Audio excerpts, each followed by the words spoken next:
This is a piece of the drop cloth. You can use some kind of material that have this kind of pattern, you know. And we are going to use that in order to mark and to, you know, to also to help having better finishing. You will see.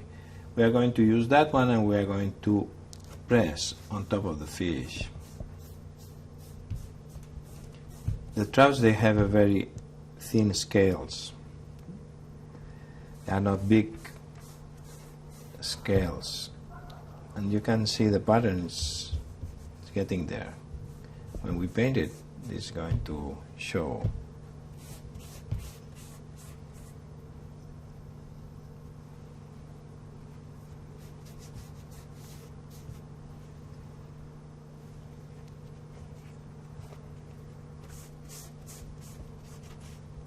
That's a quite good trick, though.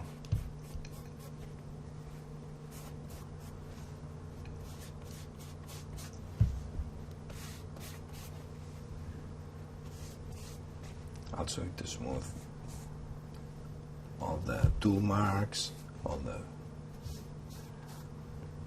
finger marks.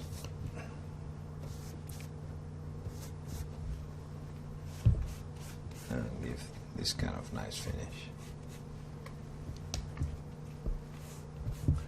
Here they have no scales in the mouth. It's a cornea.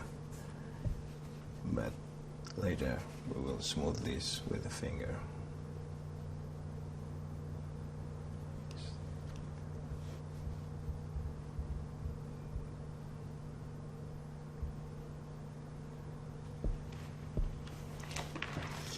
And that's the fish ready to paint.